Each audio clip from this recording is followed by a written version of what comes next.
Israel's been trying to create a narrative that shows that Hamas was, criminals, they were murderers, they were rapists, they were that. That's not the truth. Hamas carried out a military raid, a very deadly raid that was very effective in getting Israel to do what Hamas wanted them to do, which was to come into Gaza and create the situation that we have now where Israel's facing imminent defeat.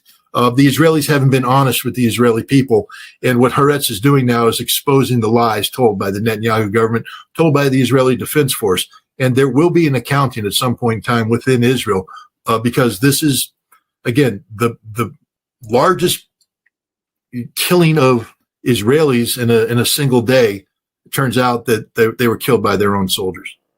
On the Piers Morgan interview, there was a very articulate, I would call him ruggedly handsome, retired IDF lieutenant colonel, who's a former IDF spokesman, who used about 3 words to say it's probably accurate. All the rest of his time was, as you have just indicated, calling Aaron a self-loathing Jew, attacking Aaron as a supporter of Hamas, never addressing the lawfulness or the morality of slaughtering soldiers and civilians by shooting them in the back as they were attempting to escape this conflagration. Question: how do these IDF soldiers, most of whom are reservists, feel about shooting their own people in the back because they were ordered to do it?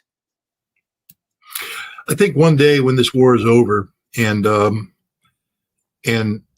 the page can be turned or the curtain pulled aside, and we start talking about the cost of war. I've talked about it here in the United States. I've talked about the cost of invading Iraq, an illegal war of aggression. American soldiers went over there after 9/11. They enlisted in great numbers to serve their country patriotically. They ended up going to Iraq, invading and occupying the country. They did it aggressively because they were told it was the right thing to do. But, after a while, today, they all reflect and they know what they did was illegal. What they know, they participated in an illegal war of aggression. They know that they committed horrific murders, that it wasn't justified kicking down the doors and taking out a family because somebody screamed when they shouldn't have screamed or whatever. And we collectively as a nation are paying a price for that with our veterans who they have PTSD for cause, and they're committing suicide in increasing numbers. This is Israel's future. These reservists who have been pulled out of their lives and sent off to do things, to fight, obey orders. At the time when you obey the orders, look, bloodlust is up. I mean, anybody who's been there knows what I'm talking about. It's very hard to stay cool and compassionate when you're in a firefight. Your eyes are getting intense, and you're laying down the fire, and you're doing things instinctively. And when you're told take them out, that's what we need to do to prevent Hamas from taking them in and leveraging them. That this is, you open fire. But later on, when it turns out that everything you fought for was a lie, everything was fabrication, everything was to help Benjamin Netanyahu, not help Israel, that it all was for nothing. Israel's going to pay a horrible price. They're going to have an entire generation of young Israelis who served in the military, primarily reservists, who are going to be emotionally and psychologically broken by this conflict because they're going to have to live with the repercussions of what they did. You have just given an intellectually honest, thought-provoking analysis of what we believed happened and now had it confirmed by Haaretz. Listen to the analysis, if you can call it that, given by Matt Miller, the spokesperson for.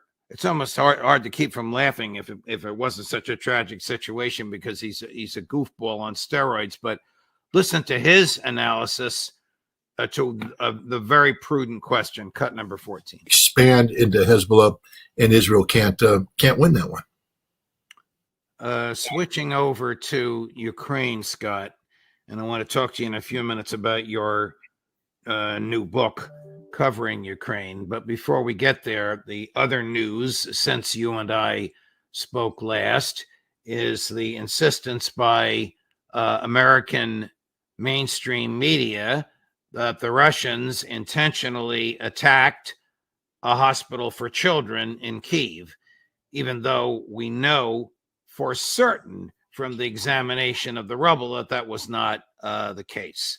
The question is, mainstream media still in the back pocket of American and British intel, I guess.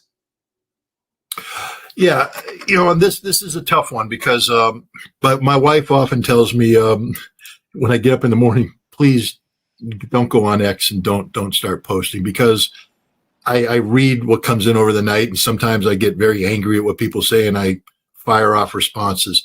And I responded very aggressively about this attack, and I took the position that it wasn't a Russian KH-101 cruise missile, that it was probably a NASAMS missile.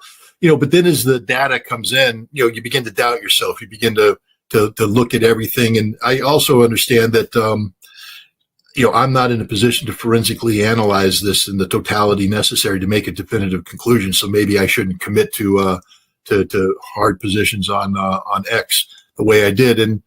But then I saw the Russian ambassador, who I respect greatly, speak at the United Nations. And I know this man, and I know the Russian Foreign Ministry.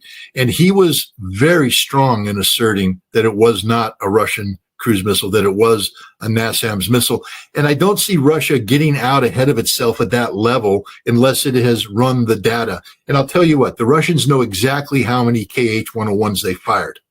And I have a feeling that when they counted the explosions in Kiev, there was one additional explosion. So they know that something hit what isn't supposed to hit. And when they look at the data of where the KH-101s hit at the industrial facility, they went, we hit every target we aimed at.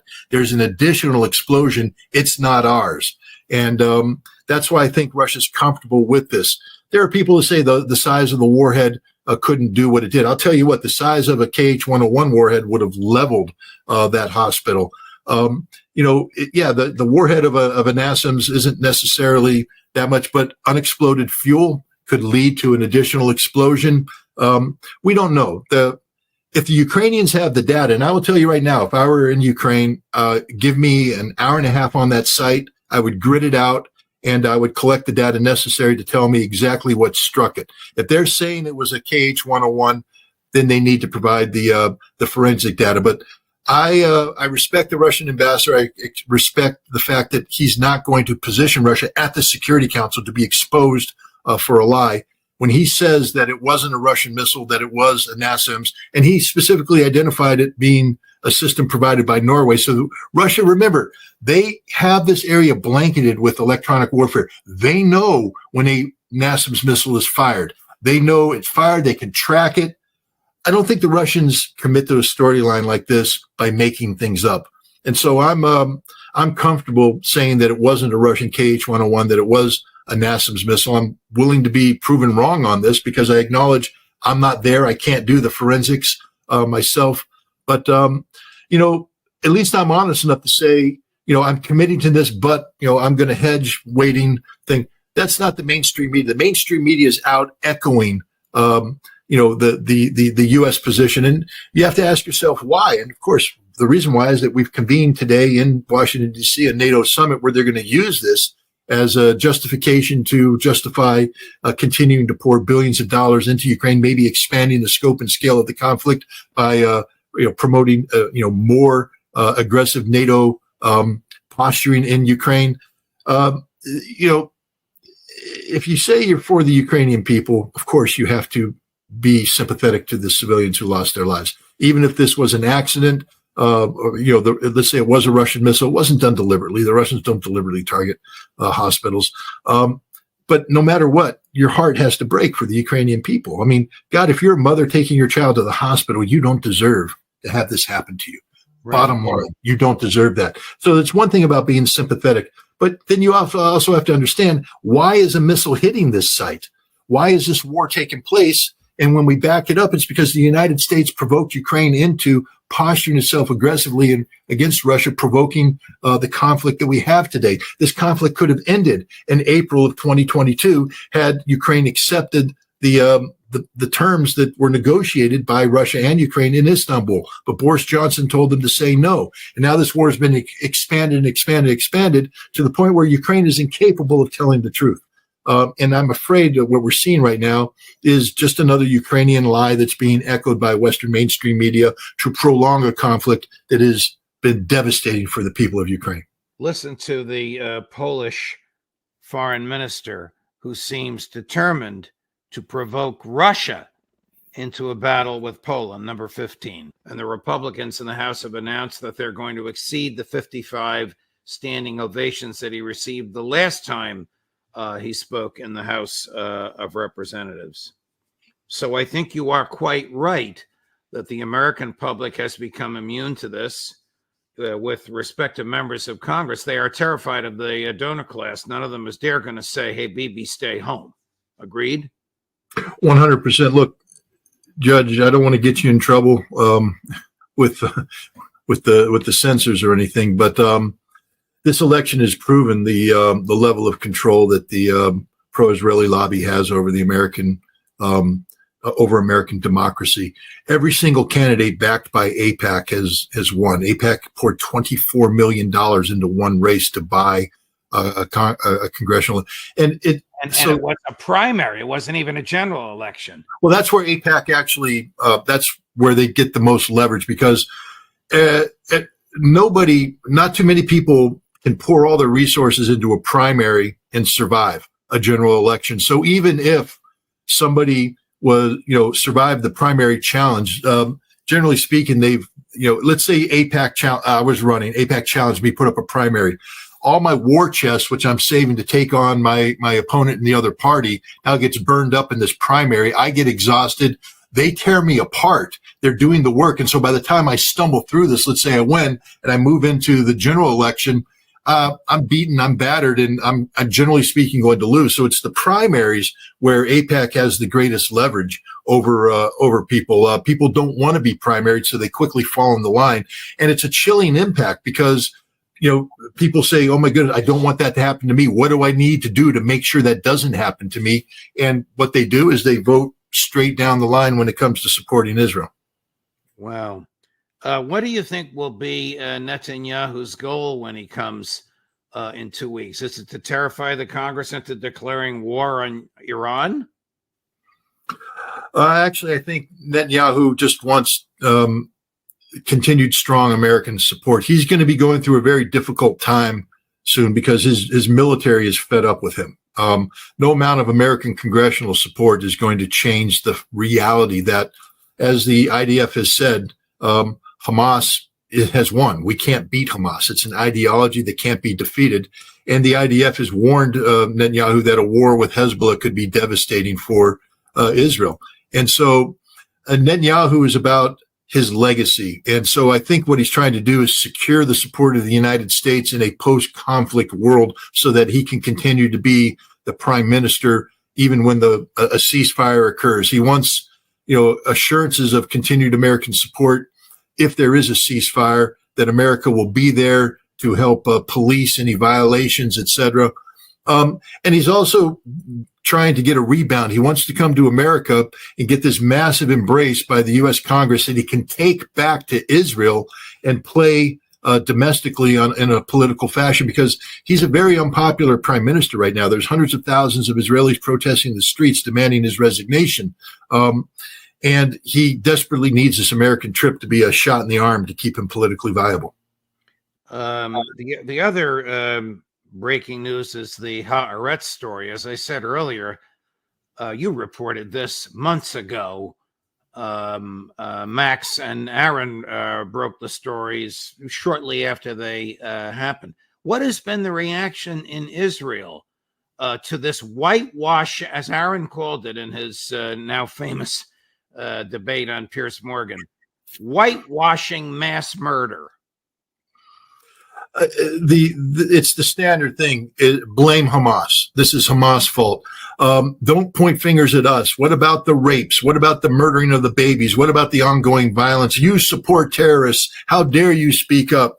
That's the Israeli response. We saw that on Piers Morgan's show, and that's been the response ever since. But people, what Haaretz story shows, and it's something I pointed out literally within days of October 7th. I said that this, I called what Hamas did the greatest military raid in modern history because it was a military raid. You don't have to support Hamas, but you have to understand what they did was a military operation. Everybody said, how can it be a military operation? So many civilians were killed. I said they were all killed by Israelis.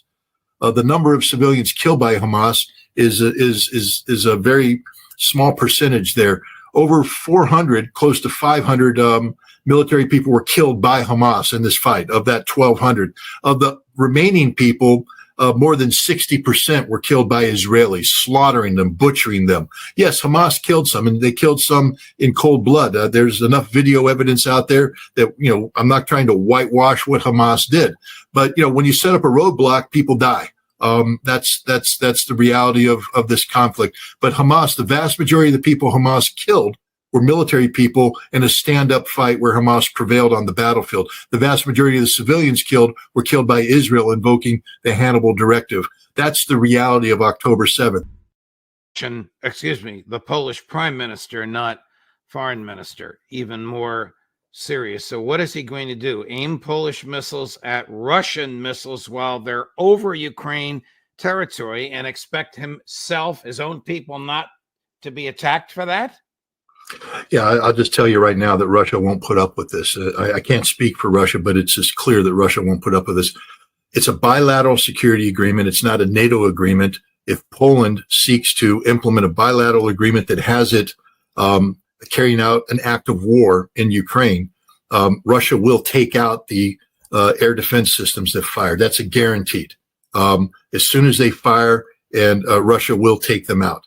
I don't know what this idiot thinks he's doing. I'm hoping that at this summit, he will be given the dressing down that he deserves. For instance, if I'm the Americans, I would simply tell him, you do understand that if you fire that missile, we're out of Poland. We're done.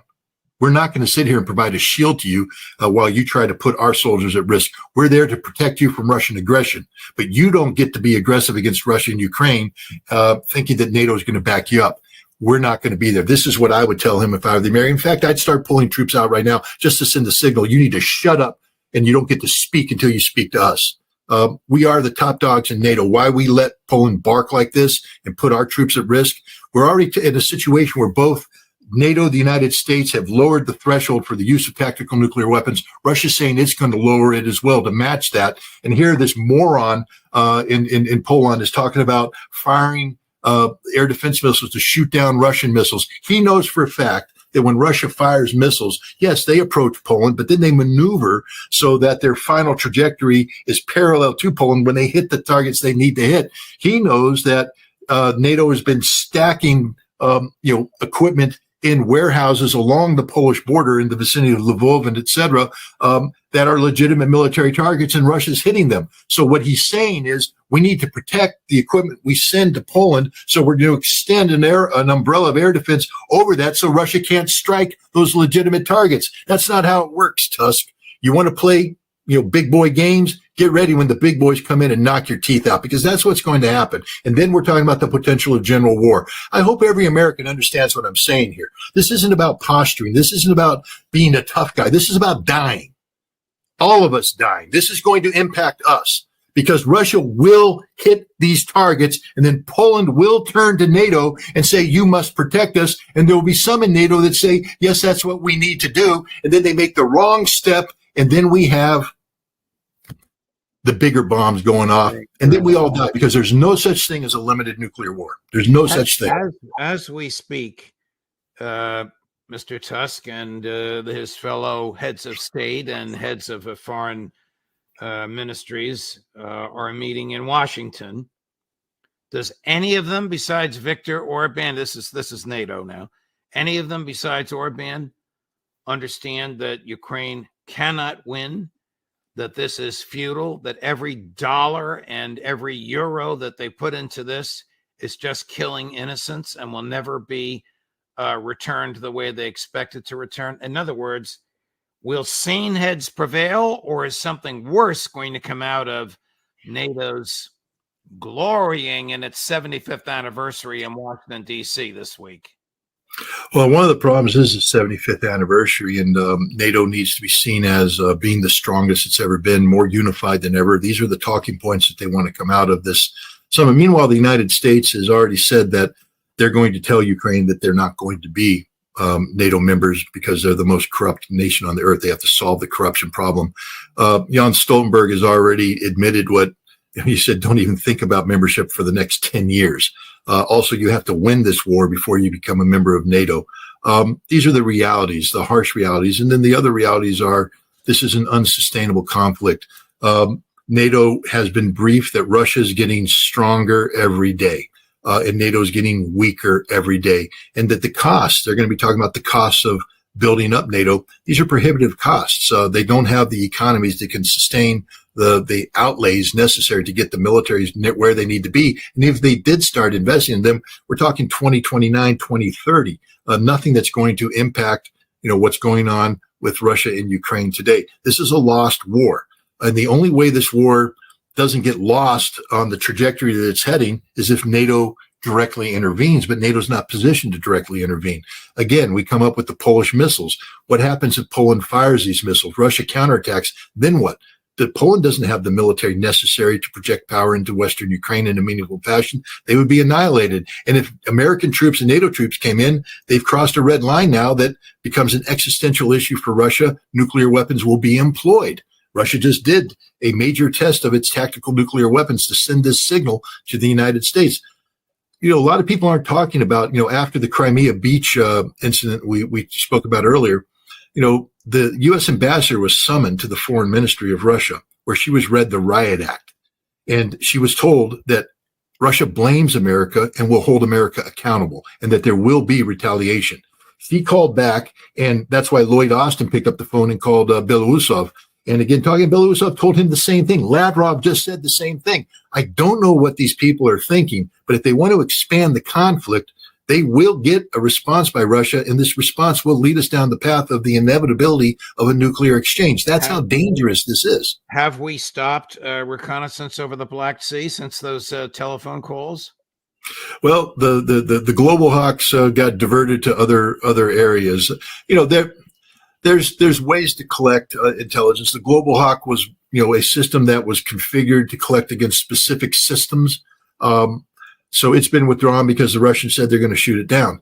The British went in with an RC-135 with a fighter escort, but I think that was just a one-time show of force. But there's other things. I don't want to get into it too much, but there's other things that can be done to collect the same systems. But the bottom line is we were told by the Russians that if you want to, play stupid games, then you win stupid prizes. He wasn't talking about Joe Biden. No, I mean, here's the problem. The second you start to speak positively about Vladimir Putin, people, oh, you're a Putin tool, you're a Putin puppet. I don't care, man. Orban's not a Putin tool and a Putin puppet. Why can't we just respect the guy for being the president of a nation or a leader of a nation for a quarter of a century? And the fact is, he's been around a long time. He knows these subjects intimately. He's been a very successful president, taking Russia from where it was in 1999 to where it is today. You don't have to agree with him. You don't even have to like him or support him, but you have to respect the professionalism of this guy. Listen to his speeches, listen to his preparations. To his discussion. He is extraordinarily well prepared. Words mean something to him. He doesn't use words loosely. And so I think what Viktor Orban did is paint a very accurate, profile of Vladimir Putin. And it's one that should, pour cold water over the heads of anybody who thinks that he's bluffing, that he's, this out of control, crazy, emotional dictator. No, he's actually a very cool-blooded, rational, pragmatic person. And here's the important part, who wants to do the right thing by Russia, which means he's not, running off to get involved in a nuclear confrontation or expand a war. That's not his goal. At the St. Petersburg International Economic Forum, he spoke at the plenary session, and he did two major interviews with media, international media and Russian media. If you think that he's an irrational dictator who's trying to bully people, he would have led off all three of these by talking about the war in Ukraine and Russia's role in the war in Ukraine and emphasizing that. He led off on the economy. He talked about how Russia is moving forward economically. He talked about BRICS. He talked about, things that are happening of a social economic nature, not about the war. The war was secondary. And that's the reality. This is a man who's trying to do the right thing by his country. And it's amazing when leaders define the right thing as being peaceful coexistence with their neighbor. Okay, let's go. Go, go, go! Let's go! Let's go! Let's go! Bruh. See you later! Here we go! Bruh. Oh no! Whoa! Bruh. Oh no! Hey! Here you! Water! Woohoo! Wow! Woohoo! Assault!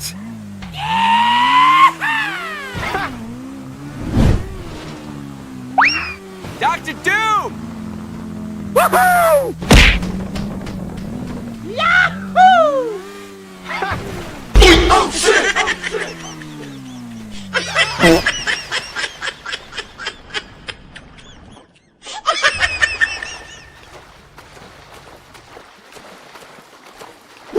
Hulk smash!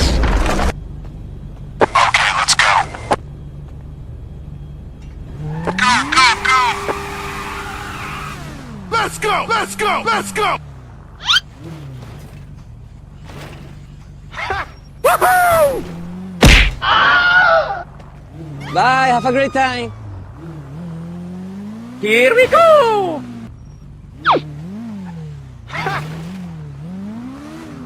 Woohoo! Easy! Hey! Water!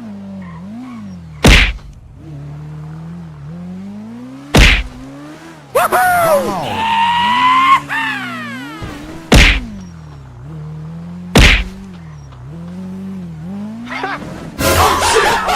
What the